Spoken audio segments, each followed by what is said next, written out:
In late March 2020, as COVID-19 took hold in the U.S., conservative media began to promote an anti-malarial drug as a possible remedy.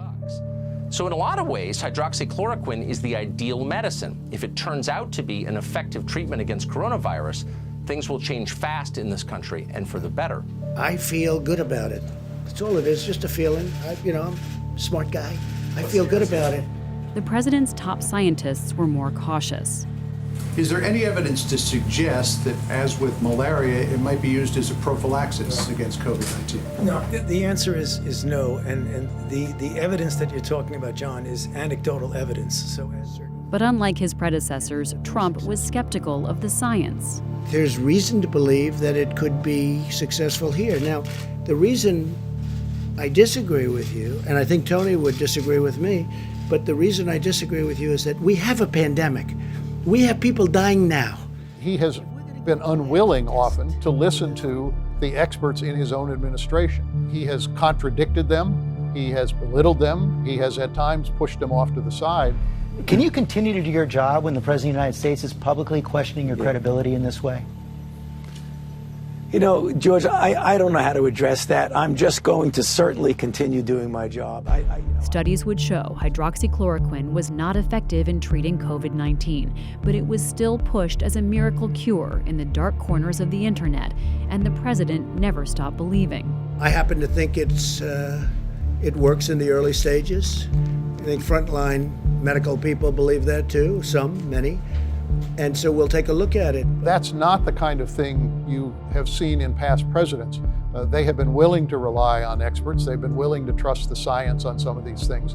One of the guiding principles of Obama's approach to these kinds of issues was that there's expertise that should be tapped and expertise that should be listened to.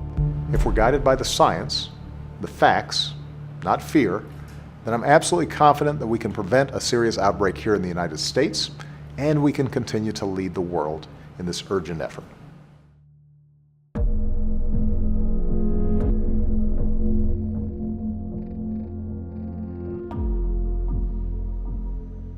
The signs were everywhere, but now it's official, we are in a recession. As President Barack Obama took office, the U.S. economy was crashing. Pandemic preparation was, once again, set aside. I was distressed when Obama moved into the White House that they abolished the Office of Health and Security that they inherited from the Bush administration. We will need to stabilize, repair, and reform our banking system and get credit flowing again to families and businesses. We will need to end the culture where we ignore problems until they become full-blown crises. It seemed like health was the kind of issue that a progressive Democrat would embrace pretty readily, and they just abolished it. But in 2009, the new president was soon confronted with his first health crisis. Death toll rises in Mexico's capital city. The worried line up for testing, their faces covered with masks. President Barack Obama, faced with early reports of a potentially pandemic virus, first detected in a laboratory in San Diego, but emerging out of Mexico. We first detected this in the first week of April. By the end of April, there was already enough sort of recognition within the scientific community that we were dealing with an unprecedented event. The CDC now confirms that a 23-month-old from Texas has died, the first death from this virus that has been reported outside of Mexico. The Bush team had left Obama a playbook he could fall back on. We built a good plan. Gratefully, we never had to use it. But within a year, the H1N1 influenza began to move around the world, and the plan was activated. And I thought they did a creditable job of exercising the plan the way it was designed. They improved it. H1N1 was a deadly swine flu that spread rapidly to more than 200 countries, and scientists estimate it killed nearly 300,000 people worldwide. The Department of Health and Human Services has declared a public health emergency as a precautionary tool to ensure that we have the resources we need at our disposal to respond quickly and effectively. This is almost 2 months before the World Health Organization declared this a pandemic. He was forward-leaning, evidence-based and very clear that the U.S. was going to take the steps that needed to be taken. But one thing is clear, our capacity to deal with a public health challenge of this sort rests heavily on the work of our scientific and medical community. And this is one more example of why we can't allow our nation to fall behind. The president was very much involved. And unlike anybody I've ever met, I mean, you started laying something out to him and he could connect all the dots and he would just get it. Because the vaccine now has FDA approval, it meets government quality standards and is made properly. Last week, it was announced that people getting the swine flu vaccine will need only one dose. The administration scrambled to respond to it. I think overall did a fairly good job, but obviously, lives were lost. More than 10,000 people died, and I think that it was another wake-up call for the country about the risks and threats we faced. But my fear, frankly, is when this is over, we'll decide we don't need to worry about a pandemic for the next 30 years. Nothing could be more dangerous. What H1N1 showed us was that sooner or later, a very lethal pandemic, flu or virus or flu-like outbreak was going to come to America, and we had to get ready for it. 5 years later, in 2014, there were fears that moment had arrived with the emergence of Ebola. A fast-acting and often fatal virus, Ebola spread quickly from a small village in Guinea to neighboring Sierra Leone and then to Liberia. Dying of Ebola is a brutal process, and for this man, a lonely one, as fearful onlookers keep their distance and ambulances refuse to pick him up until he is dead. But in October, or late September, I should say, the inevitable happened. Someone from West Africa came to the U.S. with Ebola.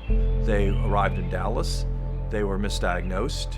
They ultimately were properly diagnosed, but too late. We've been told now by the hospital that Thomas Eric Duncan has passed away. Thomas Eric Duncan died in Dallas from Ebola.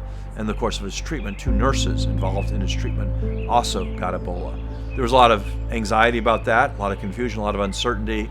But that was an early warning signal that the procedures in place for an American hospital to be able to have the sophisticated personal protective gear, the PPE, to deal with Ebola were not robust enough because we had medical workers getting sick.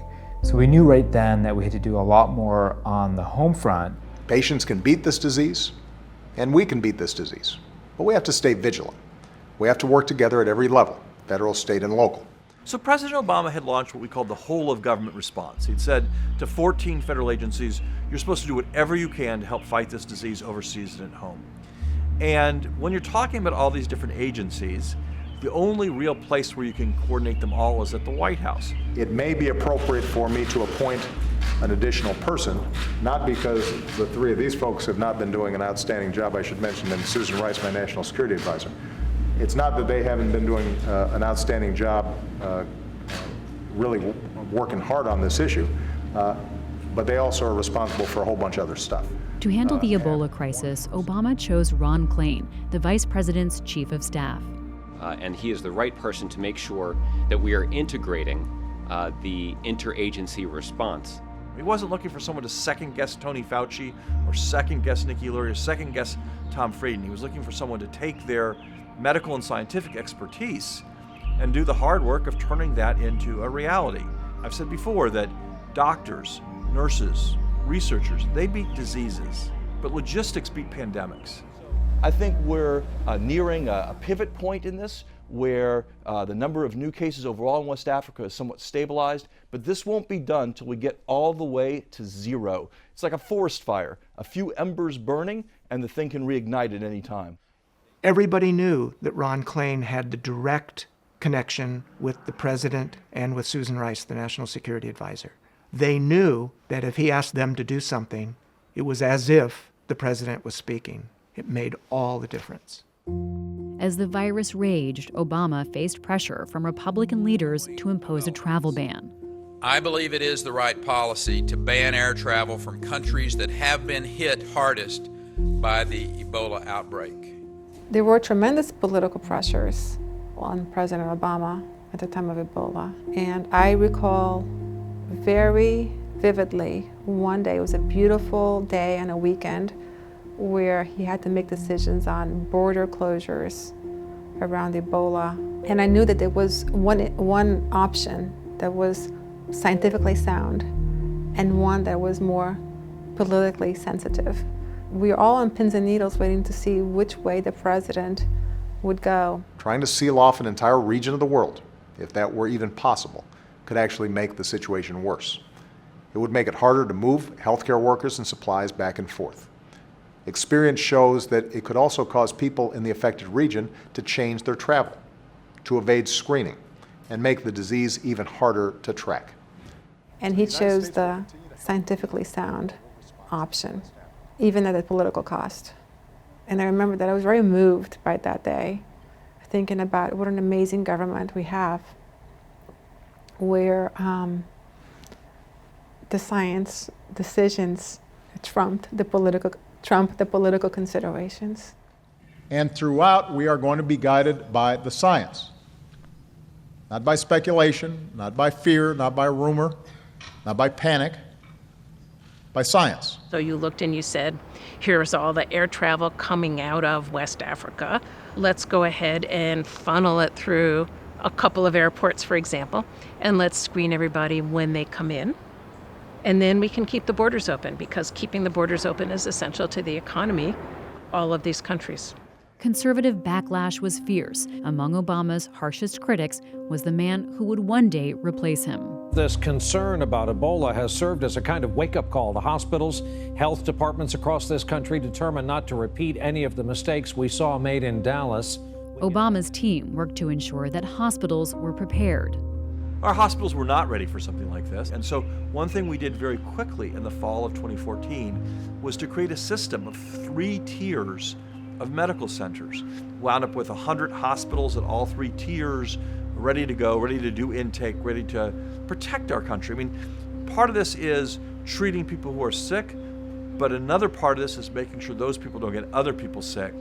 We don't know where the next cases are going to show up or the next kinds of travelers are going to show up, and we need to be prepared not only for today, but for the next decade and for the next century.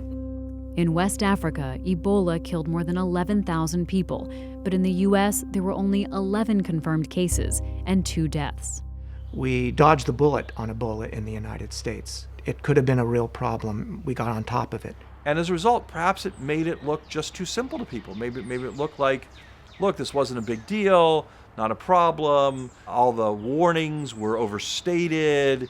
I think there was a little bit of sense, particularly on Capitol Hill after the fact, that maybe we didn't need to put all this money to work on it. I cannot think of a better example of an area where we should all agree than passing this emergency funding to fight Ebola and to set up some of the public health infrastructure that we need to deal with potential outbreaks in the future. How do you argue with that? That is not a partisan issue. That is a basic common sense issue that all Americans can agree on. Now, the battle between the Obama administration and the Republican Congress was just enormous. And the Tea Party had risen. The Tea Party had elected a lot of people in 2010. The Tea Party members came to Congress not to do things, but to stop things. And one of the things they were trying to stop was spending. The Republican-led Congress would agree to $5.4 billion in emergency funding for Ebola, but it rejected efforts by the Obama administration to replenish the national stockpile. The report that we wrote after Ebola did call for much greater attention to PPE, because we learned in Ebola that PPE, we had real shortfalls of PPE, both in West Africa and at home, so we knew that in a more stressing scenario, PPE would be a weak point. After Ebola, Obama created a new office on the National Security Council, similar to the one he had disbanded in 2009, tasked with preparing for future pandemics. And the idea was that rather than trying to ramp things up the next time a crisis happened, we should really have a permanent team inside the White House looking out for these kinds of crises and getting ready to respond to them as early as possible. And before he left office, Obama's team drew up a playbook for the next administration. And the world needs to use this lesson to build a more effective global effort to prevent the spread of future pandemics. We put together a 70-page book of basically this is what you do, step 1, step 2, step 3, when the alarm bells go off. By the time we left, there was a pretty detailed plan at the White House that everybody knew how to work together and how to get all this stuff done. How it all fell apart afterwards, you'll have to ask somebody else.